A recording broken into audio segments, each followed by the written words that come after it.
I just feel like I've been around the block, ripping up fantasy stock, working around the clock. Look at the view from the top. Researching rookies a lot? No, I just be listening to pods. Yeah, one in particular, I'm just a messenger. Let me just pass on the rock. Browning, brunning, pruning, pronouncing ain't what he's doing. What he's doing is not losing, but infusing you with new things. And there's Dennis the Bennett, yeah. The man is a menace, yeah. Building a dynasty, some of the finest things. Promise you, you won't regret it. Sly as a fox, cultured in pop. Give him his props. Here is a thought, here is a box, and you cannot compare them at all. So don't even try. Careful with the news, but when you use a take, I take up Tony Fire. I mean Dyer, because anyone else is a huge mistake. Whoa, fantasy round table, fantasy round table, yeah. Fantasy round table. Come take a look at the crown, baby. Hey, fantasy round table, fantasy round table, woo. Fantasy round table. Come take a look at the crown, baby. Go. Hello and welcome to another episode of the Fantasy Football Roundtable Podcast.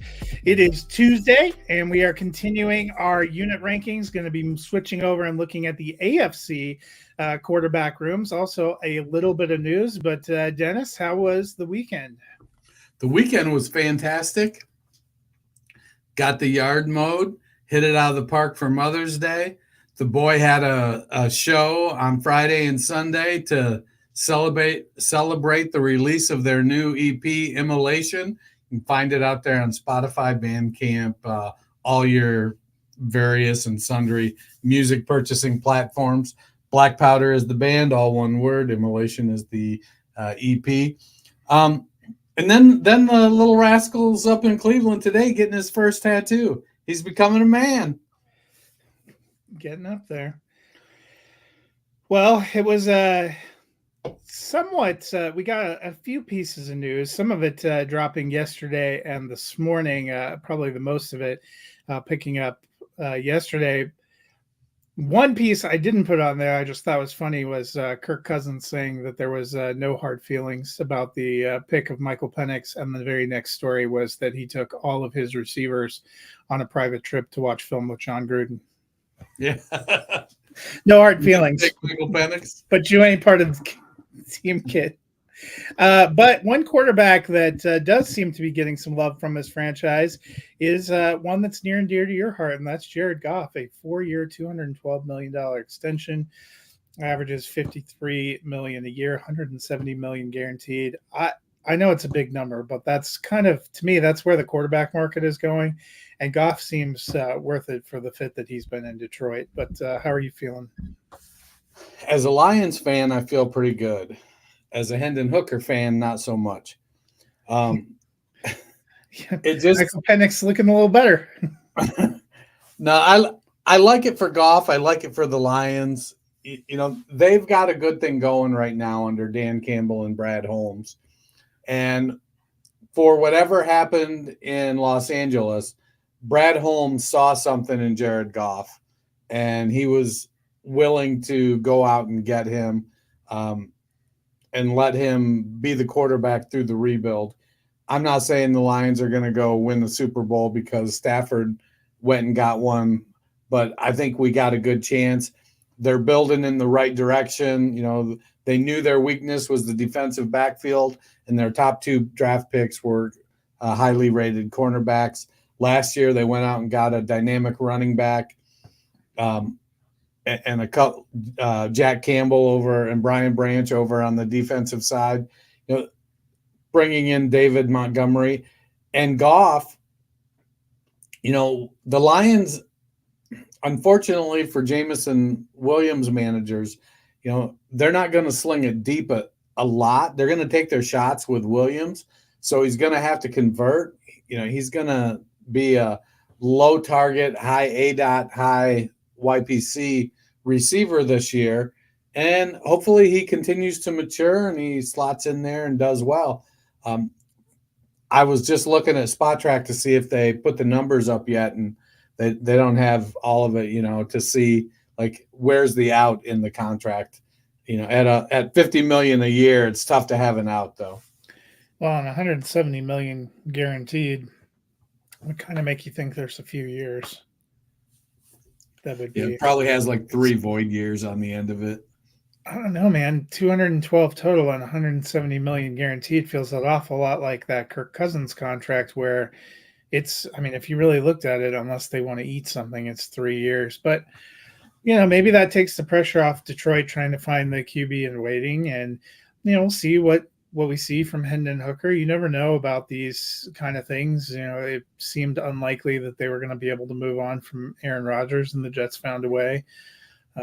Denver found a way. If you want to find a way, I just thought this was a good move. I like Detroit a lot in 2024. Yeah, I think the offense is going to be fantastic. Marquez Valdez-Scantling finds a new home, and that is Yeah. in Buffalo. And I have to be honest, this doesn't do a whole lot for me. This feels like a lesser Gabe Davis. I'm just not. I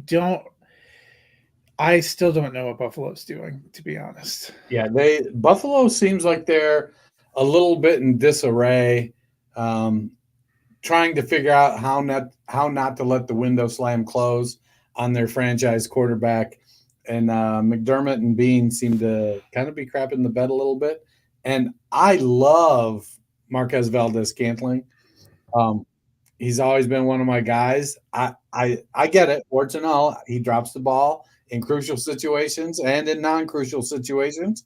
But, he's big and he's fast and he has a specific role. I do believe that Buffalo needed somebody to be able to do that, but he's their he's fighting for their wide receiver 4 job, basically. And then you add in Dalton Kincaid and James Cook, even further down the list. He'll get a few shots. That's why I feel it's almost like what we had with Gabe Davis. If Davis caught a 75-yard touchdown, exactly, he made your day. Gabe Davis. Except for, I don't know if I think Marquez Valdez-Scantling is as good. Davis definitely has better hands than Valdez-Scantling, which is troubling. Valdez-Scantling is faster, but it's fairly close to a 1-for-1 swap. Second round pick Jerzahan Newton has a second foot surgery on a different foot. Worrying sign at all to you? Well, if he has a third foot surgery on a third foot, then I'm worried. That'd be more of a leg. That may help his balance, but you always have to be a little nervous about foot injuries. I mean, as an old dude, I find myself sometimes it feels like the bones in my foot are cracking, just getting ready to break just because I'm walking. And so I can only imagine what goes on in these high performance athletes when they're putting all this pressure on their feet and pushing off. And but it does, maybe it ends up being a redshirt year. Where do you go again? Do you remember? Johnny Newton. I have to look it up. Hold on. The Commanders. I think it was the Commanders. That's right. So, they're going to be in rebuild, and it's a they need all the talent they can get out on the field, but you also need to make sure your talent's healthy, and so it may end up being a redshirt year for Johnny Newton. And for IDP fantasy leagues, a lot of them don't really have a scoring that makes defensive tackles profitable. There were very few Aaron Donald types. So I like Newton as a prospect. I think he'll be good for that defense when healthy. So, let's hope they can keep Jaden Daniels healthy and they'll roll into next year. And if Newton sits out this year, it'll be like another high-value pick joining the team in 2025. Yeah, and we'll see how he comes together. The official schedule release is tomorrow night. We'll know who's playing whom for all 18 weeks of the regular season. But we do have 4 kind of premier opening week games that they've announced so far. A couple more have come out. We knew about Packers versus Eagles on Friday night in Sao Paulo.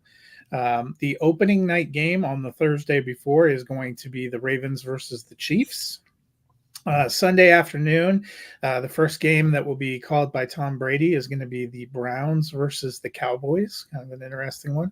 And we know the first Monday night football game, which is going to be Aaron Rodgers and the Jets at the 49ers. Dennis, which of those games has you the most hyped? Well, from a personal standpoint, probably the Browns Cowboys, because the Browns are my adopted team. I'm getting tired of Aaron Rodgers and his, conspiracy theory tinfoil hat shit. I'm not wishing Leonard Floyd to get at the other. He has sucked in San Francisco in recent years too. Even when he was with the Packers, their last couple of big games, he was bad in San Francisco. So I'm sure he's looking at that like, right. And I want to, it's always fun to watch a great quarterback matchup, and opening with Mahomes and Lamar Jackson. I'm hoping that sets the table for what is going to be a phenomenal fantasy football season in 2024. Yeah, and I really like that matchup. Arguably, I was just taking a pass at overall power rankings, which we'll get to when we finish unit grades. And I currently still have the Chiefs Ravens as my top two teams in the AFC. So that's a pretty big and influential game. When you get down to the end of the year for seeding and home field advantage, kind of interesting to have that one first out of the gate. But I'm gonna say the one that I've been interested in since they announced it was Packers at Eagles. I'm looking forward to seeing the game because those are two pretty decent NFC teams. The Packers were a great story last year. How can they follow up on it? The Eagles, kind of swept everything clean, got a couple of new coordinators trying to get back in shape. It's also in Sao Paulo. That's going to be interesting. I'm looking forward to seeing the game. I am not looking forward to explaining to my wife why the NFL is on Friday night, but you got to break them in early.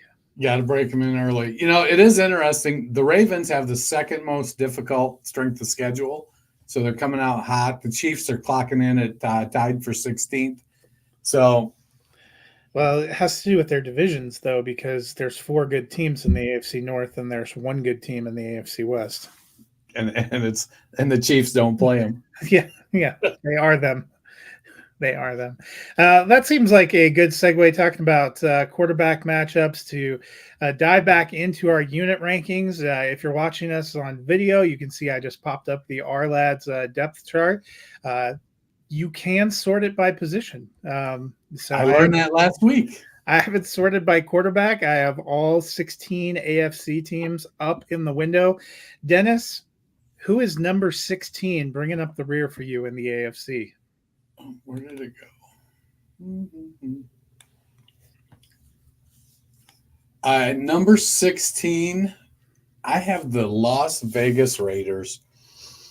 So it's a 50-50 shot. I do think O'Connell is the starter in week 1. I think they're going to, in part because he's been there and he's the young guy. Though if it's the Gardner, I'm not going to be surprised at all. But they don't have any hope behind the two of those guys. It's them and, well, let's see. Wait, I'm looking at the AF. We're doing NFC, right? We're doing AFC. AFC? Oh, yeah. I got the NFC up on my screen. So behind Gardner, they have Anthony Brown, who I think was with the Ravens, and then Carter Bradley, who was an undrafted rookie free agent. I wouldn't be surprised, when you start seeing in the quarterback 4 and 5 column, if they might make the practice squad. Even some of the QB3s might be more practice squad guys. But yeah, you're right. The Raiders rolled the dice, and it's like they don't have hope with the quarterback room. Well, the draft didn't really fall to them because you would have thought they might have a shot at either Penix or Nix or someone at 13, but all those guys ended up going super early. And I think the Raiders, for as much as they talk about liking the two guys that they have, all the persistent rumors pre-draft and post-draft about the deals they tried to make to go up to get Jaden Daniels kind of tell me something else. I Well, look, almost have I love my wife, but if I could go up to get Scarlett Johansson, I got to be honest. I'm gonna see if I can make it work. I just hope she doesn't find out about it. Once she listens to me on this show. I almost put the Raiders at 16. I don't have them very much higher than you. I have them right at 15. I ended up flopping my 15 and 16 because of Gardner Minshew. I actually think he ends up being the starter. And when you look at his numbers and things, he's been a little bit better than I think we realize. You know, he's the same age still as Trevor Lawrence. And when they were putting him and Trevor Lawrence stats up side by side, Gardner was actually a touch better in a few categories. The Raiders have some weapons, and he almost got that Colts team into the playoffs last year, so it could be worse. My actual 16 is the Denver Broncos, and this is one place where no one's going to accuse me of being a homer, but we've seen Zach Wilson is probably the most experienced quarterback there. They released Ben DiNucci. Jarrett Stidham started 2 games each of the last 2 years, and, bully for him. Zach Wilson has started a bunch of games, and nobody was super pumped about it, and then we have Bo Nix, who's still something of a question. I think Denver's entire roster is something of a question. And I'll be honest, the amount of pressure that they're putting on with all the declarations, I've seen so many people saying that he's the new Drew Brees. You know what? Drew Brees wasn't Hall of Fame Drew Brees in his first season either. And he played with some rosters that had better players than what he's currently getting in Denver. I just think the weight of expectation and everything, I kind of hope for his sake that Stidham or Wilson is week 1 starter, because our fans have turned on people pretty quickly the last few years. So I just dropped them. They don't have any kind of great experience. I was looking at them in the Raiders, and basically what was the deciding factor for me was I think Gardner Minshew might actually be the best quarterback out of both teams. I have the Broncos at 15, and really the reason they're not last is that I'm using the philosophy. They spent a pretty high first-round draft pick on a quarterback this year that they believe is going to be good, that has some potential. And so, I'm putting them at 15 based on the belief that they have hope because they've got a first-round rookie quarterback, and the Raiders don't. You and I are pretty closely aligned in this next group. Both of us have the Tennessee Titans at 14. So tell me a little bit about your feelings on the Titans. I'm just not sure about Will Levis. I think Brian Callahan may be able to give a little boost to that offense. And Mason Rudolph, he went from being Ben Roethlisberger's successor to being a game day inactive to being the savior for Kenny Pickett's train wreck. I don't know what Mason Rudolph really is. I know in college he had Marcel Aitman and James Washington, and he chucked it down the field to those guys, and they caught him. He's going into his 6th year now, I think. Yeah, so he's been in the league a while. I don't think Rudolph is going to all of a sudden become Matt Schaub for his Houston stretch. But Levis has some tools to work with. He's going into his 2nd year. They don't have a ton of depth. I think Levis is unproven. And Rudolph, it's the old, would you rather be a has-been or a never was? And right now, Mason Rudolph is a never was. And I don't know what they're doing with Malik Willis other than letting him ride out his contract. And they don't have anybody behind there to have depth. They're going to need to add at least one more quarterback, I think.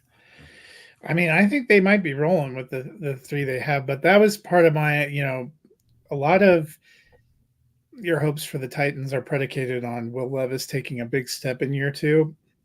And honestly, if you looked at, I think we think about him having come out and had a couple of good games or a couple of good moments last year. His 20 23 stats are not overly impressive. They have built a better team around him, maybe gotten a better coach. And Mason Rudolph, we're putting a whole lot of his mystique on 3 games at the end of the season, because that is the number that he stepped in and started. Now, he did win those 3 games to get Pittsburgh into the playoffs. Pittsburgh wasn't particularly good in the playoffs. And again, you only had kind of that 3-game sample. So I gave them a little bit of a bump over the Raiders and Broncos, but I couldn't go any higher. And it was actually based on experience that I made my decision about between them and who I have at 13, which is the Patriots. And if you would have told me that the Patriots would be 3 up from the bottom in this category, I wouldn't have believed you. But, Bailey Zappi has a little bit of experience. They have a pretty high pick in Drake May that has some upside. And Jacoby Brissett, we may not love him, but he has a lot of starting experience. He's a veteran quarterback. And that was enough for me to pull them to be kind of the top of this lower quarter of the countdown. Yeah, so Brissett is your classic game manager. It is going to play it safe and maybe not take chances. He's been around the league. I think he's in his 8th year now or 9th year. He's been around, it seems like, forever. And I think he's going to be a decent mentor for Drake May. May has a lot of tools. Bailey Zappi seems like he's on his way to Charlie Whitehurst land. But I don't think we can completely discount the second coming of Taysom Hill and Joe Milton. I feel like that's what's going to happen. Somebody's going to figure out that we've got a 6'5", 240-pound quarterback that's mobile and can't throw for shit. He's got a huge arm, but he's got a 50. He can stand on the Santa Monica Pier, and he's got a 50-50 shot of hitting the ocean. So I think Milton kind of becomes this weapon kind of guy. I don't think they full on convert him to tight end. I just don't think he's a good enough thrower, a la Taysom Hill. But he could end up being a weapon. I think Brissett holds down the fort while May learns the ropes, and there's a little bit of hope there. And Brissett going into his 9th NFL season, so you were spot on. We both have the Pittsburgh Steelers then at 12. What do you like about the Steelers? Well, they're at 12, so not an awful lot. But they're not at 15 or 14 or 13. The Steelers, I basically spent the whole time trying to make excuses to put the Steelers higher. Russ isn't washed. He's going to throw a great deep. He still throws a great deep ball, and now he's got George Pickens. Well, Fields was never given a fair shot, and Mike Tomlin's going to make sure he gets a fair shot. And I just was finding all kinds of excuses to try and move him up. But when I moved him up, I could never really find a reason to move him down, move somebody else down. Could it work out? Could Russ have 3 good years in Pittsburgh? Sure. Could Justin Fields, could it start to click for him under Arthur Smith there? Maybe. It's possible. They both looked good and bad at times last year. So it's really a roll of the dice.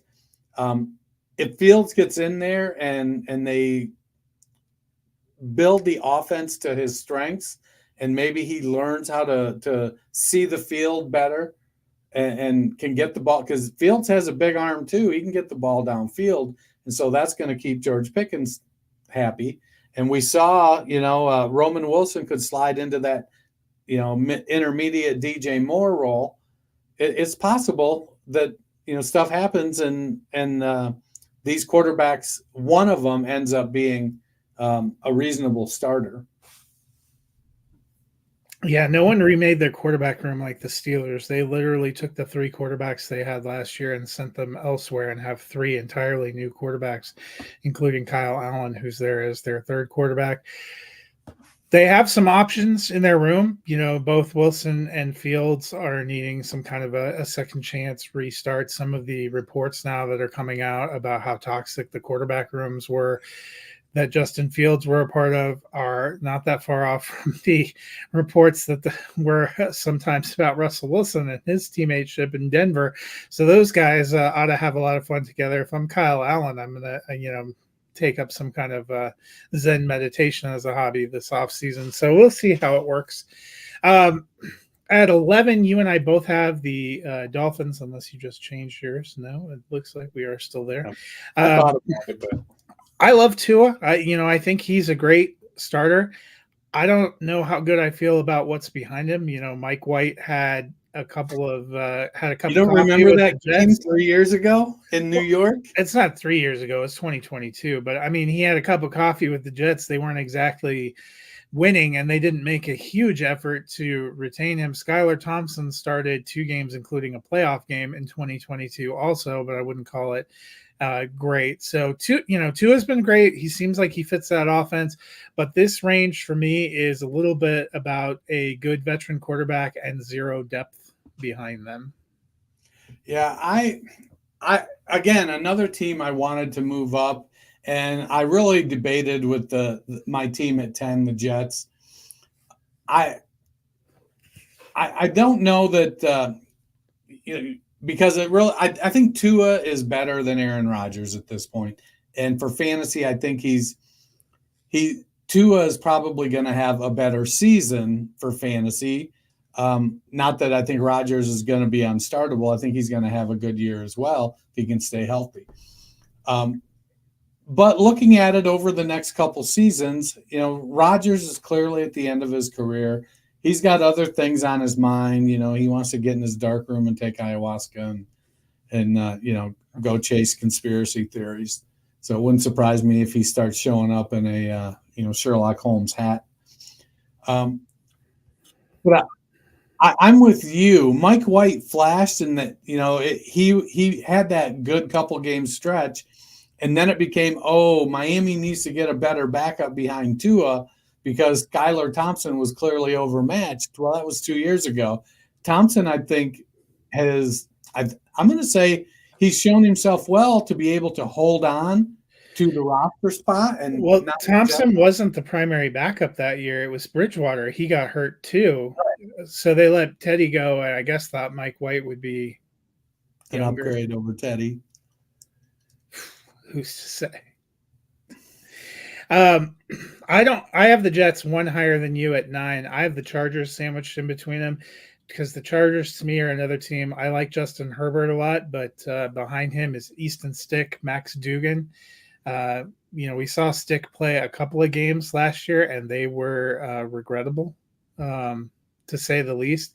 So that's another kind of to me. I was tempted to put the Dolphins over the Chargers, honestly, because I think I might prefer Mike White to either of the Chargers options, but I like Herbert better than Tua, so I left him there. And then I have the Jets. So I know you had the Jets and the Chargers reversed. The Jets, to me, I like Herbert and Tua probably more than Aaron Rodgers at this point, but Aaron Rodgers and Tyrod Taylor, I thought that was a stronger battery. And then I kind of like the prospect that they picked up in Jordan Travis. So I thought that was, none of those rooms blow me away. And the margins for me with some of the soft middle here in the AFC were not that big.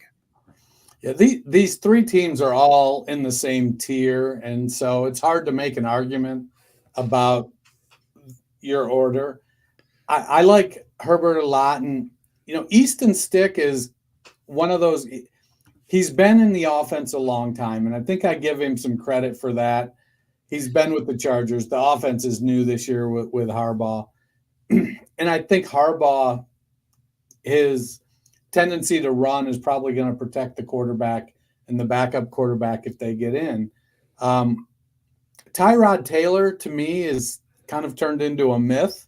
I don't, he's a very cautious, like he makes Jacoby Brissett look like adventurous, as Tyrod Taylor is so cautious with the ball. He's not going to take any chances at all. And if you think back over the course of his career, that's what got him run out of Buffalo. That's what's his being overly cautious and not being willing to take a chance and potentially turn the ball over has led to him not being able to hold on to a starting position.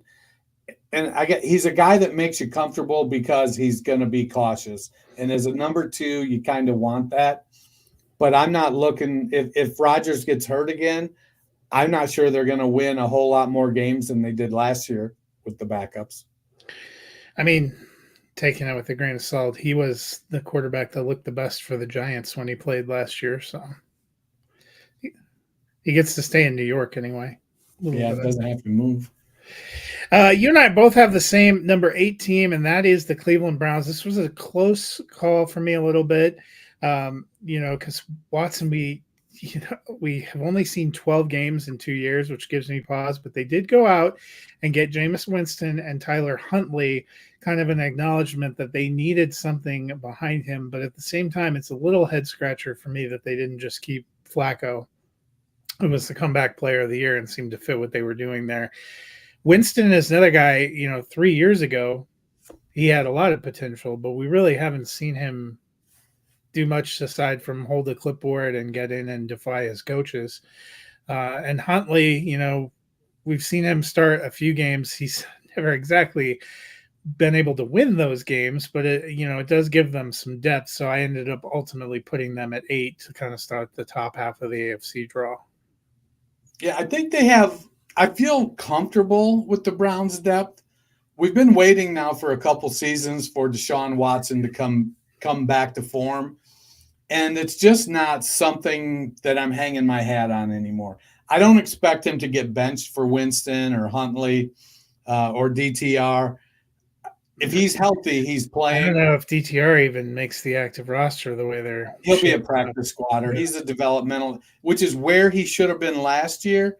Yeah, they kind of screwed him, making him the number 2, and then. Yeah, it is what it is. You gotta, I'm sure he felt like he could do it. I got to be honest, over the years, and I've got a few years behind me, just about every situation I've went into, my thought process has been, I can figure this out before I get fired. And I think DTR was the same way. He looked good against vanilla defenses, and he's like, I can figure this out before it gets ugly. And he couldn't.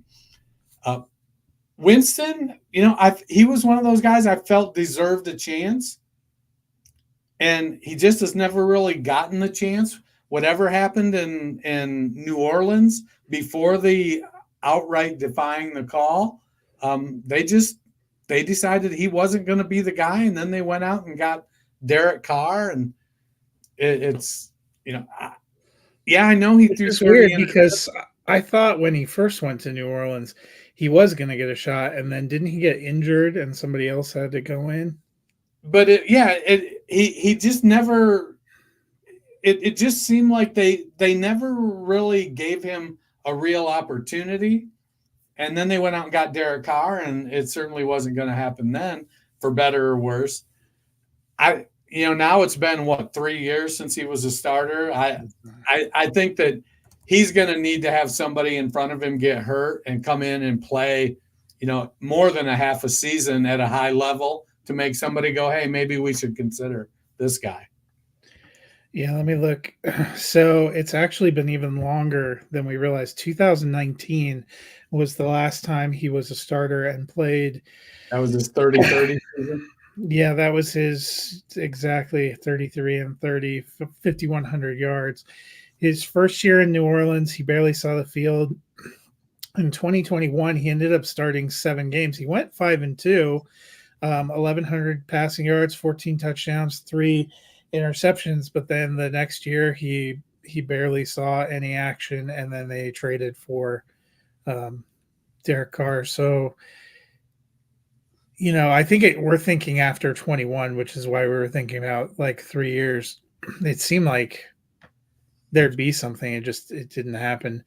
You and I have the same 7-6, a couple of younger teams out of the AFC South. We both have the Jags at 7 and the Colts at 6. I gave the Colts a little bit of an edge here because of the potential of Anthony Richardson, and also I liked the move of them going out and picking up Joe Flacco, who was the comeback player of the year last year, looked really good coming in, kind of guiding the Browns to the playoffs at the end. I don't mind what the Jags did either. They went and picked up Mac Jones to be kind of a backup. CJ Beathard has been kind of a quality backup, so they have a couple of options there. And Trevor Lawrence, while maybe not the generational talent we thought he might be when he came out, has been pretty solid over his time. But what was kind of the difference for you with these two teams? Lawrence is a guy that I think the potential is still there. And, they brought in Ridley last year and it just didn't quite take off. It's amazing that for all of the, flack about Christian Kirk not deserving wide receiver one money and whatnot, Kirk is really the guy that makes that offense run from a passing perspective. So I think they got to make sure they keep him healthy. I love Anthony Richardson's talent. Like I've stated before, I had a couple instances in 2023 where I had the 101 on teams that were rebuilding, and I traded back to 102, taking myself out of the Bijan Robinson stakes to take Anthony Richardson on those rebuilds. And I don't regret it one bit. I know he only played a couple games last year before he got hurt, but I think he's got a good chemistry with Michael Pittman Jr. They've got Jonathan Taylor. They're going to run those RPOs. Richardson's going to rack up some yards on the ground. And unlike some of these guys, he's 6'5" and 245 pounds. He's a big dude. Well, I don't want to see him get the Cam Newton treatment or even where Josh Allen is headed. I'm okay with him running the ball some and scoring fantasy points that way. Joe Flacco is a completely different style quarterback, and I think we've seen that, well, he isn't going to run that RPO and run the ball type of offense. He can make an offense go when he gets in there. I think it wouldn't surprise me if Keaton Slovis beat out Sam Ehlinger. That's how much I think of Ehlinger. But I think that right now, Richardson has the higher ceiling than Lawrence and the lower floor, but I'm willing to bet on that and take that. And that's what moved Indy ahead of me, or ahead of Jacksonville for me. You and I have the same teams as the top five, and we both have the same number one, but we have a little bit of a different order. So who do you have at 5? So at 5, I've got Baltimore. I love Lamar Jackson. I think the way that he has been uncompromising about the way he's going to play the game has been fantastic. Really what kept him out of being higher for me was they just don't have much for depth. And if Lamar goes out, they've got Josh Johnson, who is their number 2, who, if I'm not mistaken, has played for every NFL team and most USFL and UFL and XFL teams as well. So I think he's only played for 8 NFL teams, but that is a solid quarter. And he's in his mid-30s, I think, now too. He's been around forever. I was curious why they didn't keep Huntley, because the deal for Huntley wasn't that big money-wise. Yeah, I think Johnson might be better. But I got Lamar and the Ravens at number 5. So for me, I have Lamar and the Ravens at 4, and that's because I liked Lamar's upside a little bit better than my number 5 is the Cincinnati Bengals. I love Joe Burrow. He's coming off of that wrist injury. There have been varying reports about what that's going to do for him long term. I don't have that much of a worry. But we saw Jake Browning. He's fine. I don't know if I think he's demonstrably better than Josh Johnson. So I just gave a slight edge to the Ravens, but this was a really kind of close one for me at 5 and 4. I mean, Cincinnati is who I have at 4. And to me, they feel like kind of like Dallas. Like they don't have much of a running game. They've got some elite pass catching weapons and an elite passing quarterback. And Zach Moss doesn't do it for you? Is this a precursor of our running back ranks? Well, I think Moss is in a good spot. I just think they're going to throw the ball more than they have in the past, and they've thrown the ball a lot. I think Burrow has 5,000 yard, 50 touchdown potential in any given year. And with Jamar Chase and T. Higgins this year, I love the addition of Jermaine Burton. I don't know what the hell they're going to do at tight end. Probably just not throw the ball to him. Well, they have Gesicki and Eric All. Yeah, like I said. But I have, I'm not going to argue that pound the table that Baltimore should be behind them or ahead of them. That's how you see it. We're splitting hairs here. So, well, like I said, I mean, there were a couple places where it was kind of like it's almost just a little bit of a personal preference coin toss. And I feel that way about 2 and 3 also. My number 3, I have the Buffalo Bills, which, I have nothing but love for Josh Allen. But, Mitch Trubisky probably better as a backup than he was as a starter. But his times that he had to come in for Pittsburgh, when he was with Buffalo before, I guess he never really had to play. And when he came in for Pittsburgh the last couple of years, it wasn't great, Bob. Yeah, it wasn't great, Bob. So the reason that I dropped them to 3rd is, as much as I love Josh Allen, behind him leaves me a little worried. But who do you have at 3? I have the Houston Texans and my guy CJ Stroud. I know. So Davis Mills was a cute story a couple years ago. Forced into action, 2nd-round draft pick, comported himself, reasonably well, and then proceeded to just get the job jerked away from him and given to C.J. Stroud, and rightfully so. Does that mean that Mills is starter potential? I don't think so. I think Mills and Trubisky probably, are in the same bucket as far as quarterbacks go. And who's the 3rd down? Where did Houston go? Case Keenum. And Case Keenum over Steve Bushell. Yeah, I don't know. The kicker for me is that Allen is going to get those on the ground touchdowns still. I just think that, he's probably good for close to double-digit touchdowns on the ground. Maybe more with this receiver core. Well, and that's the receiver core also gives me pause if Mitch Trubisky has to come in, I have to be honest. But, I have the Texans at 2. Peter chimes in. This is an elite QB room for the Texans with Stroud, Mills, Case Keenum.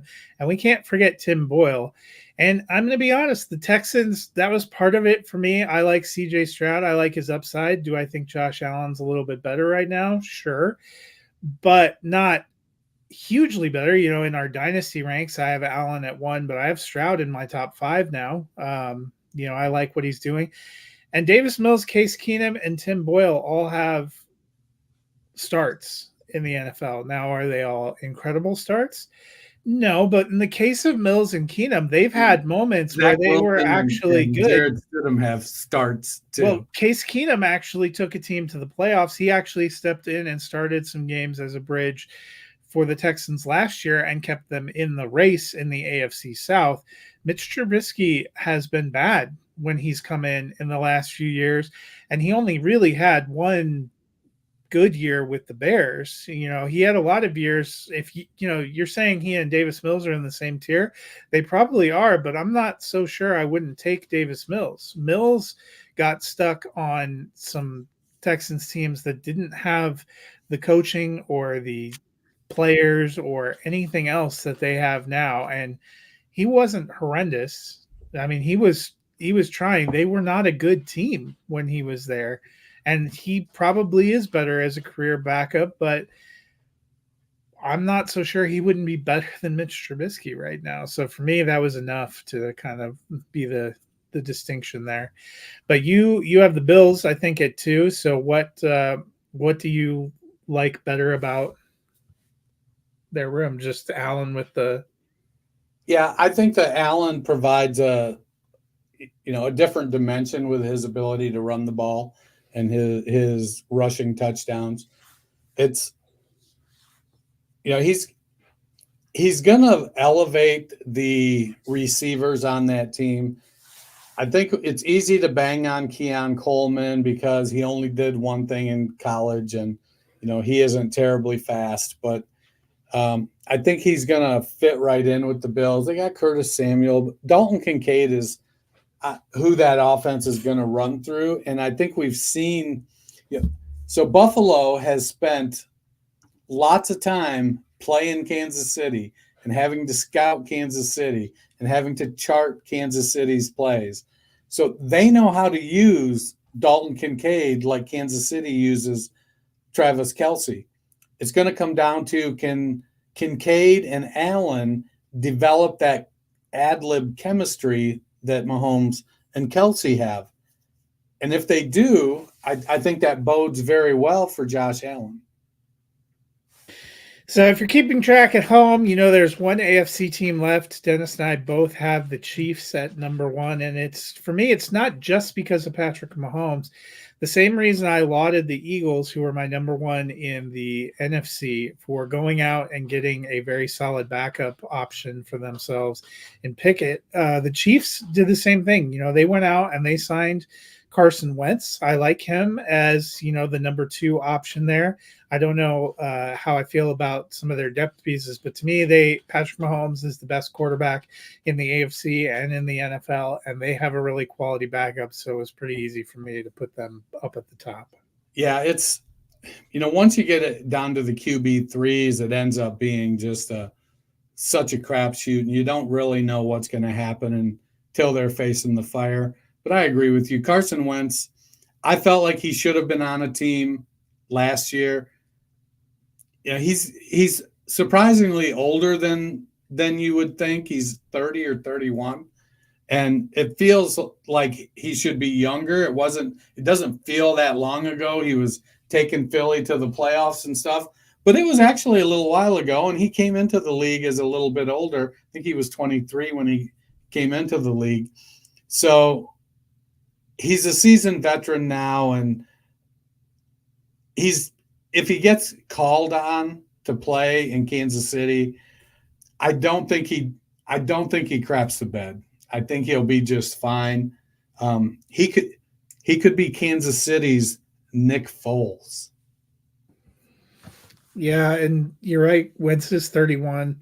That season where he was kind of playing at an MVP level and ended up coming out, and Foles ended up winning the Super Bowl, was actually 2017. So it is a little bit longer than you remember. His last year in Philly was actually 2020. Then he had a year in Indy that was kind of forgettable, a year in Washington that was forgettable, and then a couple games at the end of the year for the Rams. Actually made a decent start, won that game for the Rams. So I thought it was a good pickup, and should be pretty decent.